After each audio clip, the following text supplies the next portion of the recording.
Hello, and thank you so much for joining today's webinar. My name is Katie Hemphill, and I'm Director of Tech Ventures and Talent Network at Northeastern University's Center for Research Innovation. Today, we have the Inspiralia team joining us to share more about SBIR non-dilutive funding opportunities and opportunities available to work with them in your grant writing process. Without further ado, I'm going to hand this virtual microphone over to Eric, who is Vice President of Inspiralia, joined by his colleague Barbara, who is the National Science Foundation Writing Lead at Inspiralia. With that, Eric, I'm going to have you take it away. All right. Hi from my side. Thank you all for joining, and I'm happy to do this webinar together with Northeastern. And yeah, we'll try to keep it short. It's a topic where we could speak hours and hours. And what we want to do is we want to summarize most of the important facts on non-dilutive funding for startups and let's say R&D intense startups in 30 minutes. So that's a challenge for us, and we'll make it happen now. So let's let me see. Yeah, here we go. All right, so this is the agenda for today. So generally, we want to cover what is the SBIR, how it works. It's a non-dilutive funding instrument for very R&D intense companies. What the eligibility requirements are, and what the upcoming funding opportunities are, how we work and how we can help, and then we want to keep it open as a Q&A session for the remaining 20 minutes. About us, just a real quick intro that you know who we are. Inspiralia USA, and we add this USA because we also have an Inspiralia Europe company. So we are a group of companies that focus on new product development. And here in the US, we have our headquarters in Miami. We have a small place in the Greentown Labs in Boston. We are 155 full-time employees, and that covers all the group. We do have a company, Inspiralia Europe is based in Madrid. We do have a few offices in the UK, in Vienna, Austria. We just opened one in Germany. And here in the US, our headquarters is in Miami. We are a product development company, meaning we do two things, and I'll jump over this and come back later. We have a business consulting part, which is mostly where we focus on fundraising and SBIR fundraising in the US, but with a strong fundraising part in Europe as well, focusing on the European SBIR. And on the other side, we also act as a private research development center. So we actually help prototyping when we do active R&D for companies if there's something they're not comfortable doing, or if they need specific expertise. And coming back to us, we have raised over 520 million in non-dilutive funding in the last, say, 10 years. And yeah, and this is basically what we do in a nutshell. And on this presentation here and this webinar, it's Barbara and me. I am the Vice President and Managing Director of Inspiralia USA. So I just focus on the US part of Inspiralia. And Barbara is the team leader and one of the most experienced consultants in our company, working with the National Science Foundation, US Department of Energy, Agriculture and Education, and EPA to help companies raise non-dilutive grants. So her expertise is really very strong there, and we wanted to have her on this webinar so she can answer a lot of questions and also present a little bit about the National Science Foundation, where we think that's the agency to go for many of the Northeastern companies.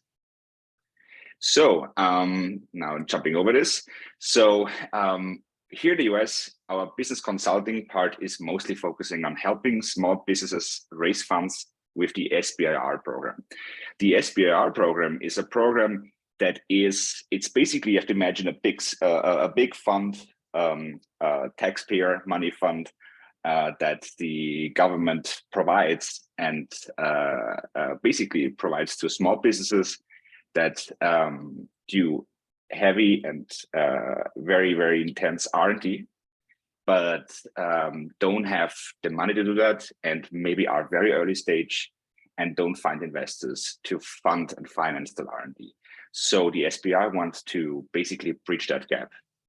So what is it? How does it work? The SBIR is a fund. You have to imagine a big fund of $3.5 billion a year that is being administered by the SBA and later executed by 11 federal agencies. Why 11? Because there's money to provide the 11 biggest federal agencies to invest in companies, and that investment is in form of a grant or contract, takes zero equity, doesn't have to be paid back, and it funds 100% of the project cost. So there's no 70-30 split where you would have to raise the other 30% yourself. So no, you basically get 100% of the research paid, provided that you're one of the companies that submits a good proposal and that also does a lot of promising research. And in a nutshell, over $41 billion has been invested so far in the US startups. It resulted in 70,000 patents and by now 700 public companies. So it's really a very, very important funding instrument here in the US. And it's mostly for companies that are either looking to raise funds, but want to do it in the form of a grant so they don't dilute all the equity yet, or companies that follow a hybrid strategy between private money and grant money. And this is how it works. The SBIR is basically divided into 3 stages. We call them phases: phase 1, phase 2, phase 3. It's very simple. You get a first grant of let's call it phase 1, basically for you to demonstrate that whatever you want to do later on with the big grant is feasible. So what you do is you basically demonstrate the concept development in a phase 1, and grant budgets, grant money can start at $50,000 and can go to up to $275,000, in some cases even $300,000. And you get that money to provide a small concept development, because we all know in research there's not much you can do with $275,000, even though it sounds like a lot. But you can you provide a small concept development and basically justify that when they would give you the second stage grant, the phase 2, then basically show you a series and you have done your homework and you can fully execute that grant. The second grant is a grant that can start somewhere at $500,000, but it's usually in the average between $1 and $1.5 million range. It can go up to $1.7 million. And this is usually the grant that we all are chasing, that our startups, our clients are chasing. And it's really that money that you can spend on your R&D towards prototype development. And the beautiful thing is you can ask for several phase 2s. You can raise several phase 2s of phase 1. So there's a nice funding strategy that you can create around your research. Phase 3 is something that is not really defined at all agencies, but it's usually follow-on contracts or follow-on commitment from the agencies with funding or with contracts or with any kind of support. But we are chasing mostly, the most important thing is the phase 2 here. You can submit several applications. If you have a lot of research, you can split your research, put it into different packages, and then submit a proposal to the National Science Foundation, because that's what they are looking for. And then you can submit a proposal to the NIH or and so on and so on. So you can really diversify there a little bit. And yeah, those are the agencies, the most important agencies that are sitting on that $3.5 billion fund. I would say the most important the biggest players here are Department of Defense, the National Institute of Health, the National Science Foundation, and Department of Energy. And then the smaller agencies, they're also important because, they have a lot of great topics. And just because they're not the main players, it doesn't mean that it's less,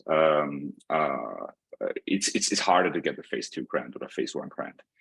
We have the NASA, we have the USDA, EPA, Department of Transportation. They submit a solicitation every once in a while. And those are the agencies that sit in the money, and they are really, they have full departments of people that are working on issuing SBIR grants to companies like yours. And they have to fund and they have to invest that money into companies.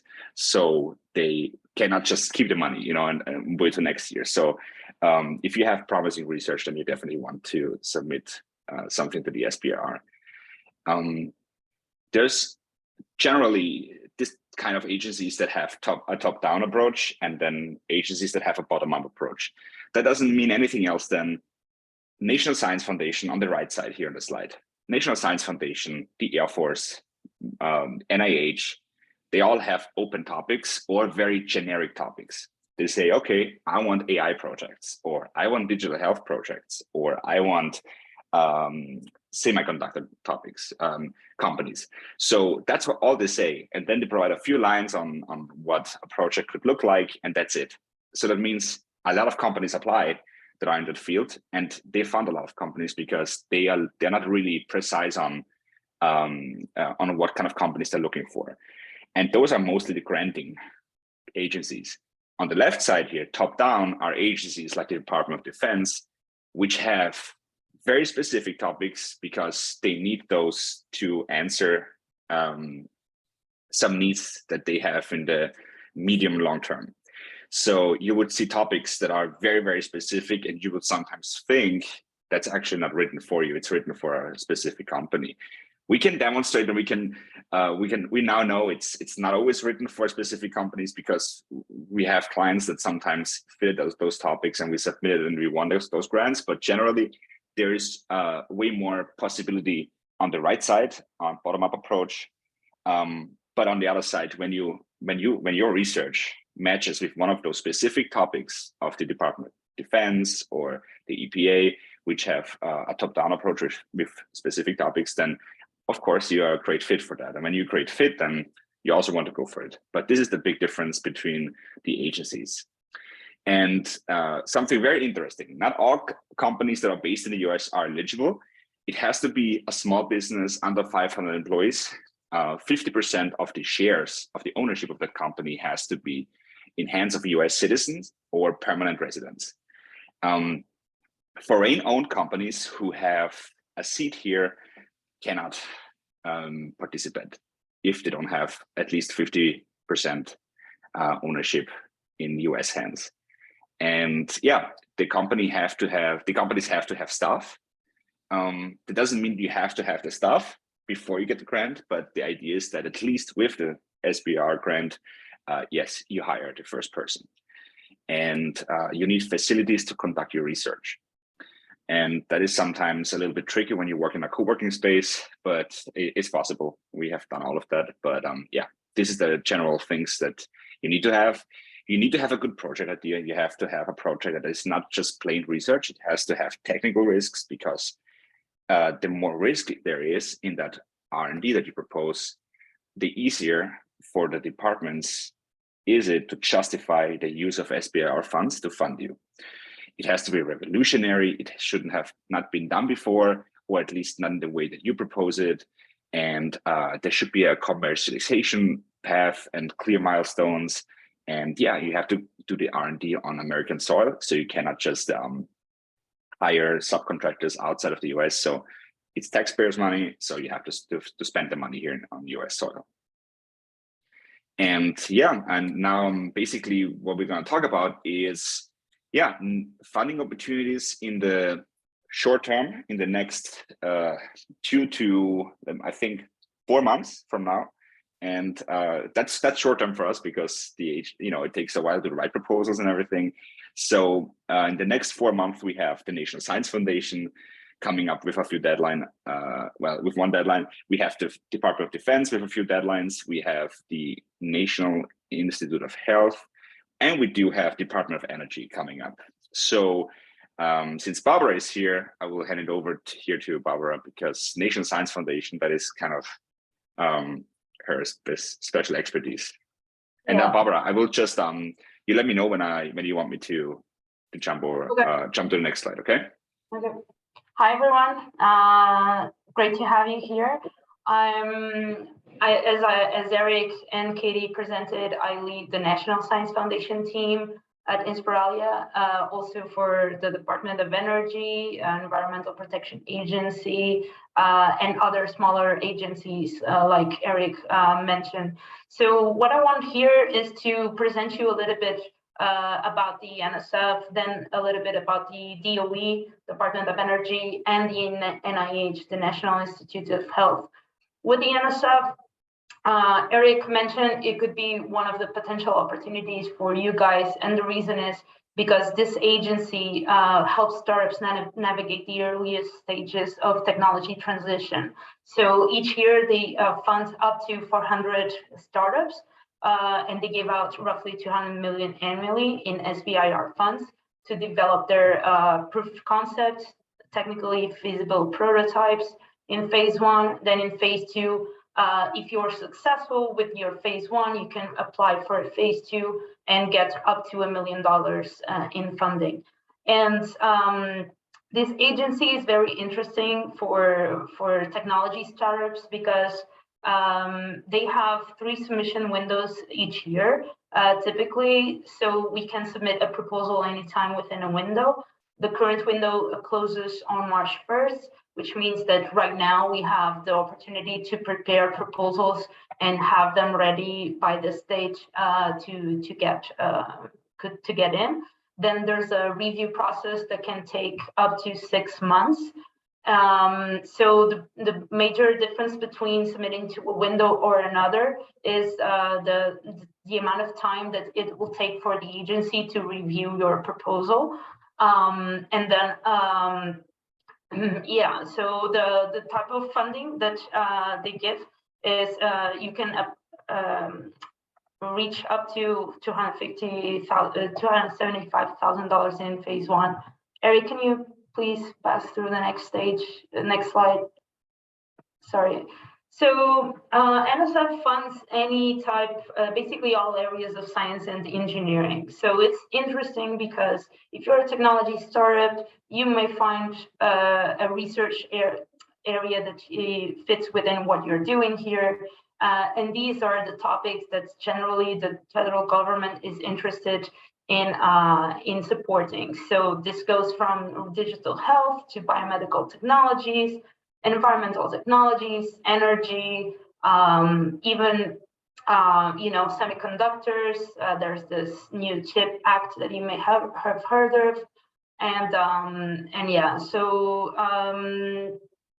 the NSF ideal candidate. And next slide, please. Sorry. I put together this slide because I think it should be helpful to understand what each agency is looking for.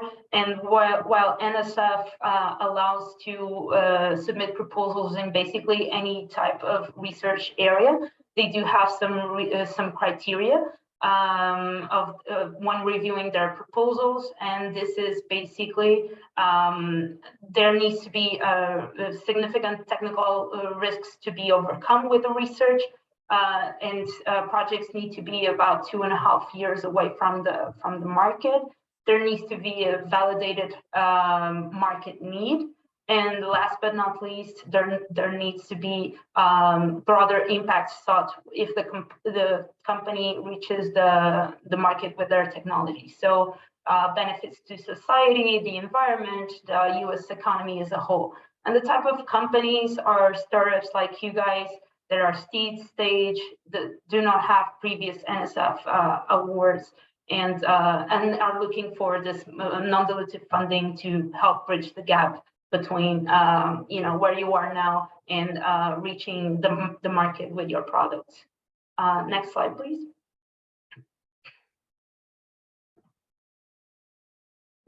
Sorry. So next, I'm going to give you a quick overview of the U.S. Department of Energy. They work similar to what Eric explained before, phase 1, phase 2, and phase 3. In this case, it's called phase 2, A, B, and C. Unlike the NSF, they do have research areas that they are interested in funding. For that, they release each year 2 solicitations for proposals with very specific research topic. Next slide. Currently, there's a solicitation for proposals open that they are basically looking for clean tech proposals and projects in the energy efficiency and renewable energy areas, hydrogen technologies, decarbonization in the transportation sector, agriculture sector, industrial, etc. And the first step is to submit a letter of intent. this is mandatory before you actually submit a full proposal. And so it's important to do this validation that Eric talked about, that we do at Inspiralia, to make sure that we fit within the research goals that the DOE is looking for. Next slide. I wanted to add one more thing here, but also especially with the National Science Foundation, since it's a Northeastern webinar. Involvement of universities is always a plus, even in SBIR, and there's a general differentiation between they call it SBIR or STTR. The difference is how much you involve the university or an academic research partner. But for example, a National Science Foundation likes to have to see companies that involve universities. It's not a must, never it is, but it's definitely a plus for some of the research. Even though if it's just a 20 or 25% of the budget allocated to the university, that's definitely polishing our proposals. And I just wanted to add that before, because my microphone was muted and I didn't know how to unmute it while you were presenting. So, all right. And coming to the next slide. Yeah, so finally on my end, I was going to present the National Institutes of Health. So these are basically 27 separate institutes and centers, and the NIH is the largest biomedical research agency in the world. Like Eric mentioned before, there's an upcoming deadline on January 5th, and the second deadline next year is due April 5th. There are 3 deadlines per year. The major difference between NSF health-related projects and the NIH is that the NSF focuses much more on de-risking the technology towards commercialization, and NIH allows for clinical trials, which the NSF does not. NIH allows for studies that study the safety, efficacy of products in animals and in humans. So basically, the SBIR program is divided into phase 1, phase 2, and phase 3. We will assess the fit of your proposal, your project within one or more of the institutes, and funding can go from 256K in phase 1 to 1.7 million in phase 2. And this agency does allow for a direct to phase 2, which some other agencies do not. For example, the NSF requires you to win a phase 1 before you actually submit a phase 2.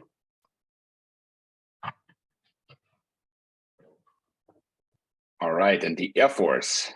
Here we go, and that's still one of the last agencies that we wanted to mention today. Air Force is part of the Department of Defense, but with the big difference that generally they are the only part of the Department of Defense right now that has open topics, and it's a very, very, very big funding budget. So what they do is they basically look for companies that are having promising research and technology that could be used for defense needs, but defense need doesn't always mean military needs. So it could be for they fund everything from clean technologies to medical devices to we funded a company that does virtual surgeon training, with VR platforms. So they just generally, Department of Defense sits on the largest pile of the $3.5 billion fund, and they have to invest that too. Only a few technologies are actually really defense applications. Most of it is not.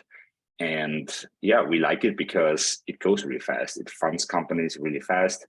The phase 1 is a $75,000 budget, which is a little bit small, but then the phase 2 goes up to $1.25 million. And we like it because they have a very, very open topic, similar topics than open topics that you would see at the National Science Foundation. I would say, okay, we like manufacturing technologies or pharmaceuticals or this and this and this, clean technologies generally. So they're really, really open there. And the good thing is it goes really fast. And the ultimate objective of this program is that they fund you so you can adapt your technology to one of the potential military end users. military clients, that can be hospitals, that can be military bases, you name it, everything that is, getting DoD money. And there's a lot of military hospitals, veteran hospitals, so they are the ultimate beneficiary of those programs. And what happens is, if you would submit the proposals a day, then you have an answer in a month from now, which is really, really fast for the SBIR. And within a couple of weeks, you have the grant of the $75,000 in your account. You submit a phase 2 proposals 3 to 4 months later, and then same thing, you get a review within 4 weeks, and a couple of weeks later, after the due diligence, you have a grant of $1.25 million, an award letter, and that's really what we think right now, speed-wise, at least, the most startup-friendly funding instrument that makes sense right now. For National Science Foundation and NIH, the thing is, they're much more startup friendly in terms of how to pay you, but at the end you have to wait 4 to 5 months. So what we try to do is we try to do both. So if you are fit for one, very likely you're fit for the Air Force. If you're fit for the Air Force and you're not too advanced, then we try to also see if you're fit for the National Science Foundation, and then try for multi-proposal strategy. And that's, here we go. These are the topics of the Air Force. And if you compare that slide with the one of the National Science Foundation, you will see there is a lot of similarity there. I will jump over that, and we share the slides anyway with you all. And it's what I already said. It's a fast program. Deadlines are, the first window is open on January 8 and closes on February 8. And then we have another one in August, and that's it. We have 2 phase 1 deadlines, and we have 2 phase 2 deadlines next year, 2023. And yes, so about us and how we work, what we do is we basically collaborate with incubators and universities, accelerators, and tech co-working spaces, and we do this kind of collaborations that, where we basically provide value. We try to provide value to the community. We try to be a point of contact, because companies are never right now a perfect fit, but they may become a fit. They have to do some things to become a fit. So we help them there. And once they're ready to chase this, then we're happy to help them there. We would go to, we would hold webinars, we would do physical workshops in different institutes like Matter Health. We are mentors there. We are mentors at the Greentown Labs, where we would vet all their companies and see if they have a fit for the SBIR program.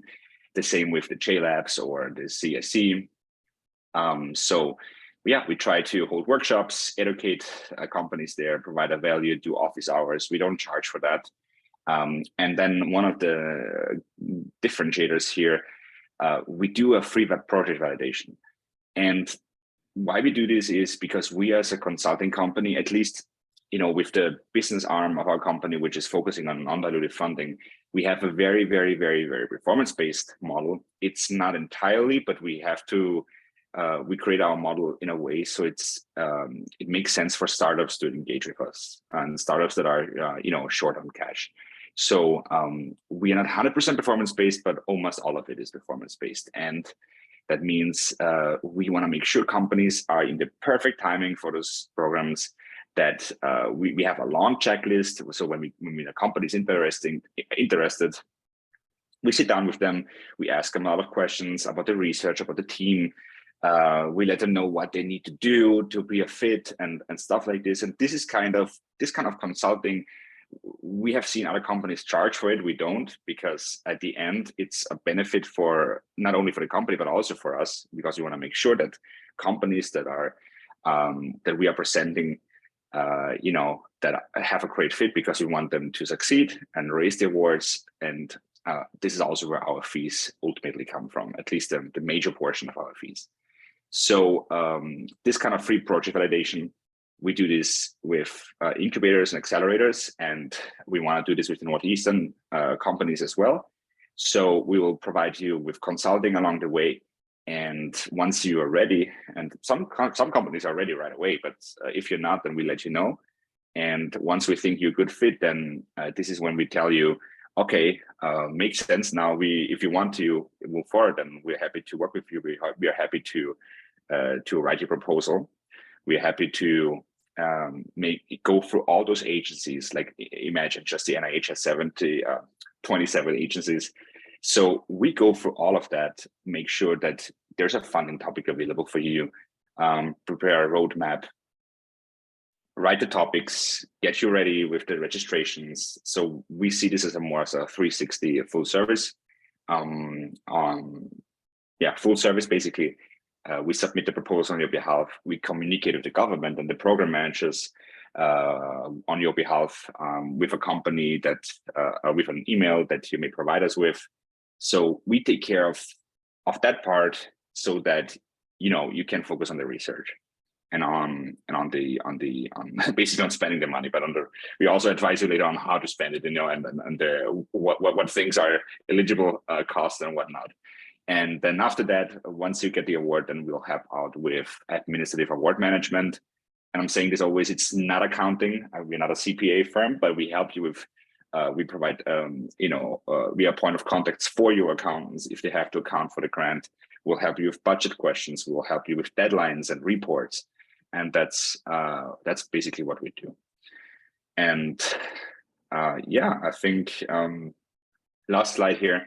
If you would work with us, then you would basically get allocated an account manager, and that is the person that sets you up, with everything that basically helps you with, with the validation, the most important part of validation, of course, and then also that person is responsible to provide you with with topics, for example. So if you, good thing here is example, we have a company that just won an NSF award. The account manager screens all the funding topics, and we just learned that there's another new topic at the NIH. So the account manager lets you know. So basically they're your extension in the federal grant space and look for opportunities for you. Then the senior innovation consultant and the scientific writer, both of them are in the writing team. And Barbara leads the team of the senior innovation consultants and the teams of the scientific writers. And they are involved in writing a proposal. The senior innovation consultant usually manages 3 to 4 proposals simultaneously, and the scientific writer is only for you. So that is the person that is dedicated to write the proposal. The senior innovation consultant is supervising the writer with all the the senior experience of what needs to be in a proposal, what's important for that agency, what's important for the other agency. And yes, this is the writing team.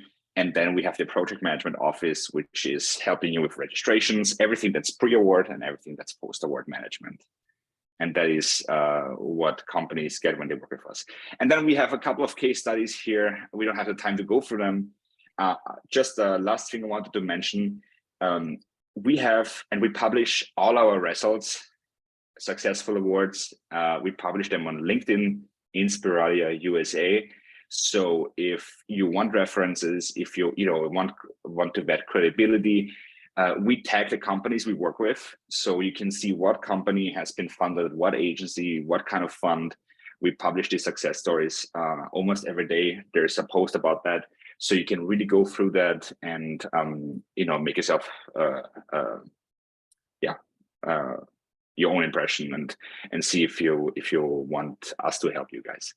And yeah, I think with that, I will hand the virtual microphone over back to Katie. Thanks so much, Eric and Barbara. This was great. So what I want to spend 1 minute just kind of discussing here is how the Center for Research Innovation at Northeastern and Inspiralia plans to partner moving forward. So for anybody interested in potentially working with Inspiralia for grant writing support, we do highly recommend that you schedule that free consultation that Eric mentioned.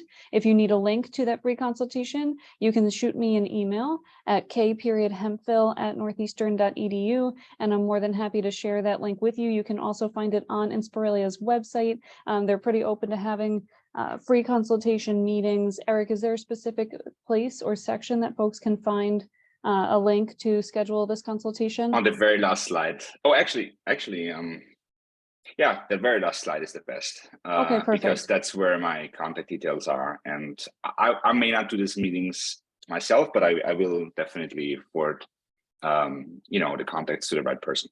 in Okay, my thank team. you so much. And I think the only other thing I'll add here is that the Center for Research and the Center for Research Innovation and Inspiralia are going to select a handful of companies that the Center for Research Innovation will help subsidize the cost of this grant writing support for. So as I said, in the event you're interested in learning more, please feel free to email me directly and or take information from the slides in this PowerPoint. Eric, if you want to go ahead and share your screen one last time with just your contact information for the recording, that would be Sure. helpful so that folks watching online have your contact information. I'm going to have you just share that screen one more time before we stop the recording and the speaking portion of this webinar today. I want to send a huge thanks. Perfect. Sorry. We're just going through the case studies quickly. Is my microphone on? Yeah, right. Okay. Your microphone is on. Yes, you're Okay, working so through here's the case studies slides. there. There's a few of them, and then Perfect. you can reach out to Okay. us here at the. Oops. No, Thanks. Yeah. back. Yeah. Well, I'll do it one more time. Okay. Just to be sure. Okay, I'll let you share that slide one I'll more do that way. time. Perfect. we go. Just for the recording. Thanks, Right. Eric. And again, huge thank you to Eric and Barbara. I'm going to stop our recording now for the speaking portion, and we will head into live Q&A. But thank you so much for joining us today, and for those of you who watch this on Thank our you all. YouTube channel.